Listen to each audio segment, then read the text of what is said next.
आकाशवाणी लखनऊ से प्रस्तुत है प्रादेशिक समाचार।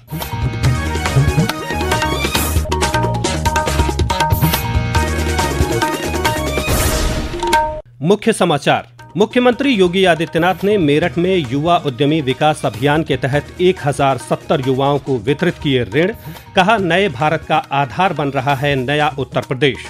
कृषि मंत्री सूर्य प्रताप शाही ने देवरिया के धमौर गांव में 30 बिस्तर वाले नए सामुदायिक स्वास्थ्य केंद्र का किया लोकार्पण।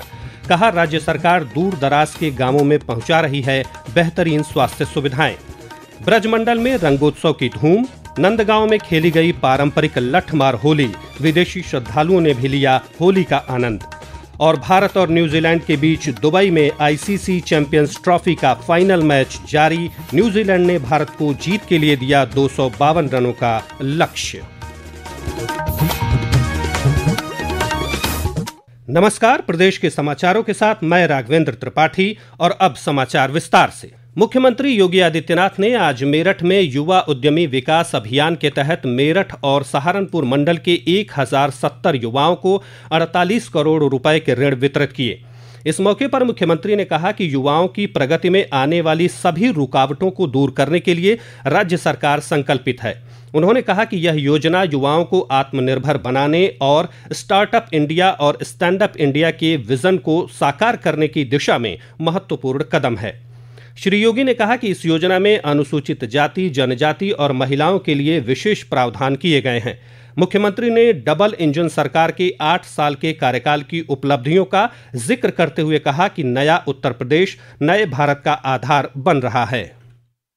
पिछले 8 वर्ष में जो कदम उठाए गए हैं, डबल इंजन की सरकार के द्वारा उठाए गए प्रयासों का परिणाम है कि सुरक्षा की बेहतर स्थिति हुई, कानून व्यवस्था की बेहतर स्थिति का परिणाम। आज प्रदेश में निवेश चारों ओर से आ रहा है। आज निवेश की कमी नहीं, उद्योग लग रहे हैं, हर एक स्तर पर लग रहे हैं, हर जनपद में लग रहे हैं। 15 लाख करोड़ रुपए से अधिक के निवेश के प्रस्तावों को अब तक हम धरातल पर उतार करके बहुत सारे उद्योग ने प्रोडक्शन प्रारंभ किया है और 60 लाख से अधिक युवाओं को अब तक हम इन उद्योगों में सीधे नौकरी दे चुके हैं। 7.5 लाख युवाओं को हमने सरकारी नौकरी इस दौरान दी। एमएसएमई सेक्टर को, जिसका भारत का सबसे बड़ा आधार उत्तर प्रदेश के पास है, उसको पुनर्जीवित किया गया। इससे पहले मुख्यमंत्री ने मेजर ध्यानचंद स्पोर्ट्स यूनिवर्सिटी के निर्माण कार्य का जायजा लिया और कहा कि इसे अक्टूबर-नवंबर तक राष्ट्र को समर्पित कर दिया जाएगा। श्री योगी ने कहा कि यह विश्वविद्यालय अंतर्राष्ट्रीय मानकों पर तैयार हो रहा है और ओलंपिक तथा कॉमनवेल्थ खेलों के लिए बेहतरीन खिलाड़ी देगा। मुख्यमंत्री ने बताया कि हरिद्वार और प्रयागराज को जोड़ने वाला गंगा एक्सप्रेस वे भी जल्द शुरू हो जाएगा। प्रदेश के कृषि मंत्री सूर्य प्रताप शाही ने आज देवरिया जिले के देसही ब्लॉक के धमौर गांव में 30 बेड वाले नवीन सामुदायिक स्वास्थ्य केंद्र और आवासीय भवन का लोकार्पण किया। इस अवसर पर श्री शाही ने कहा कि राज्य सरकार ग्रामीण क्षेत्र में लोगों को स्वास्थ्य और चिकित्सा की बेहतरीन सुविधाएं उपलब्ध करा रही है। सरकार का लक्ष्य दूर दराज के गांवों में सामान्य जन को इन सुविधाओं से आच्छादित करना है। देवरिया दौरे में श्री शाही ने जिले के पिपरा धौला कदम में ब्लॉक पब्लिक हेल्थ यूनिट का भी उद्घाटन किया। इस दौरान उन्होंने स्वास्थ्य क्षेत्र में उत्कृष्ट कार्य करने वाली 48 आशा कार्यकर्ताओं को पुरस्कृत किया। प्रदेश के मुख्य सचिव मनोज कुमार सिंह ने आज गौतम बुद्ध नगर के ग्रेटर नोएडा में Haier India ground breaking ceremony mission के तहत एयर कंडीशन फैक्ट्री की आधारशिला रखी। बाद में मीडिया से बातचीत करते हुए मुख्य सचिव ने कहा कि इस फैक्ट्री के लग जाने से स्थानीय लोगों को रोजगार के अवसर मिलेंगे।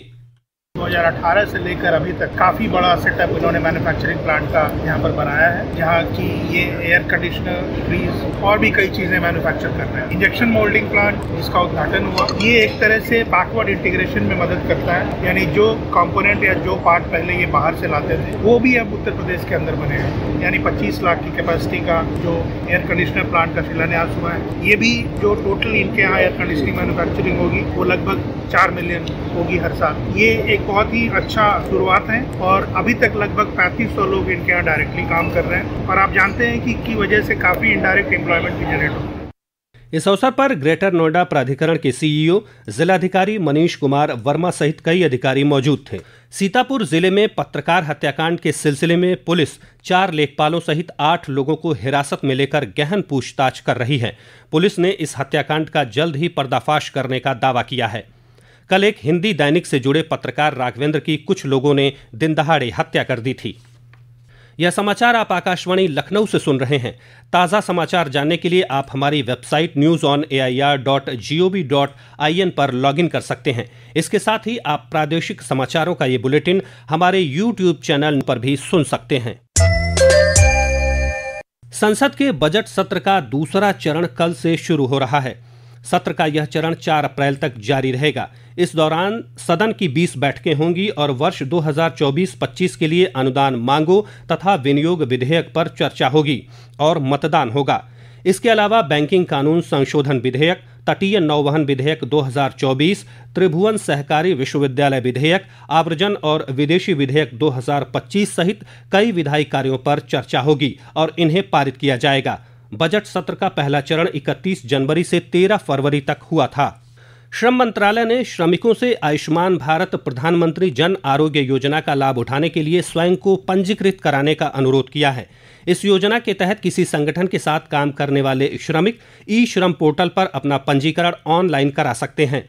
यह योजना देश के 31,000 से अधिक सार्वजनिक और निजी पैनलबद्ध अस्पतालों में दूसरे और तीसरे श्रेणी के स्वास्थ्य देखभाल सेवाओं के लिए प्रति परिवार हर वर्ष 5 लाख रुपए का कवरेज प्रदान करती है। केंद्रीय बजट में ई-श्रम पोर्टल पर इनका पंजीकरण करने, पहचान पत्र जारी करने और स्वास्थ्य देखभाल का प्रावधान किया गया है।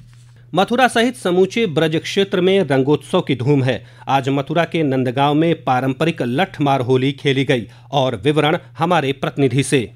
समूचा ब्रजमंडल में होली की धूम मची हुई है। आज यहाँ नंदगांव में लठामार होली खेली गई और यहाँ देश विदेश से आए लाखों श्रद्धालुओं ने होली का आनंद लिया। यहाँ सुरक्षा व्यवस्था के कड़े इंतजाम किए गए हैं। मोहम्मद उमर कुरैशी, आकाशवाणी समाचार, मथुरा।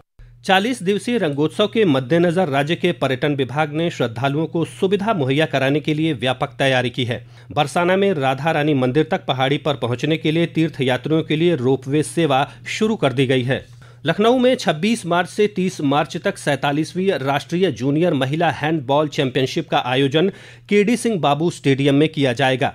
यह जानकारी आज लखनऊ में संवाददाता सम्मेलन में यूपी हैंडबॉल एसोसिएशन के महासचिव आनंदेश्वर पांडे ने दी। श्री पांडे ने बताया कि एसोसिएशन अपनी स्थापना के 50 वर्ष पूरे होने के क्रम में चैंपियनशिप का आयोजन करने जा रही है। उन्होंने बताया कि चैंपियनशिप में हैंडबॉल एकेडमी और 32 राज्यों सहित 33 टीमें भाग लेंगी। राष्ट्रीय स्तर की जूनियर बालिका चैंपियनशिप कराऊंगा, जिसमें हम उन सभी राज्य के खिलाड़ियों को जो हमारे उत्तर प्रदेश के हैं, जिन्होंने अंतर्राष्ट्रीय स्तर पर भारत का प्रतिनिधित्व किया है और नाम रोशन किया है, उन सबको सम्मानित भी करेंगे। मेरी कोशिश यह है कि वो खिलाड़ी जो आर्थिक रूप से विपन्न है, जो गरीबी रेखा से नीचे जीवन यापन कर रहे हैं, उसको कुछ आर्थिक सहयोग भी प्रदान करें। ये हमारा लक्ष्य है। भारत और न्यूजीलैंड के बीच दुबई में आईसीसी चैंपियंस ट्रॉफी का फाइनल मुकाबला जारी है। न्यूजीलैंड ने टॉस जीतकर पहले बल्लेबाजी करते हुए भारत को जीत के लिए 252 रनों का लक्ष्य दिया है। खबर लिखे जाने तक भारत की टीम ने लक्ष्य का पीछा करते हुए बिना किसी विकेट के नुकसान पर 65 रन बना लिए थे। प्रदेश सरकार शहरों में मानचित्र पास करने के मानकों में बदलाव करने जा रही है। इस पहल से पुराने क्षेत्रों में मानचित्र पास करने वाले में आने वाली बाधाएं दूर होंगी। साथ ही नए शहरी क्षेत्रों में नए मास्टर प्लान के आधार पर नए नियम लागू किए जाएंगे। और अंत में मुख्य समाचार एक बार फिर। मुख्यमंत्री योगी आदित्यनाथ ने मेरठ में युवा उद्यमी विकास अभियान के तहत 1070 युवाओं को वितरित किए ऋण। कहा, नए भारत का आधार बन रहा है नया उत्तर प्रदेश। कृषि मंत्री सूर्य प्रताप शाही ने देवरिया के धमौर गांव में 30 बिस्तर वाले नए सामुदायिक स्वास्थ्य केंद्र का किया लोकार्पण। कहा, राज्य सरकार दूर दराज के गांवों में पहुंचा रही है बेहतरीन स्वास्थ्य सुविधाएं। ब्रजमंडल में रंगोत्सव की धूम। नंदगांव में खेली गई पारंपरिक लठमार होली। विदेशी श्रद्धालुओं ने भी लिया होली का आनंद। और भारत और न्यूजीलैंड के बीच दुबई में आईसीसी चैंपियंस ट्रॉफी का फाइनल मैच जारी। न्यूजीलैंड ने भारत को जीत के लिए दिया 252 रनों का लक्ष्य। इसी के साथ प्रादेशिक समाचारों का ये बुलेटिन समाप्त हुआ। नमस्कार।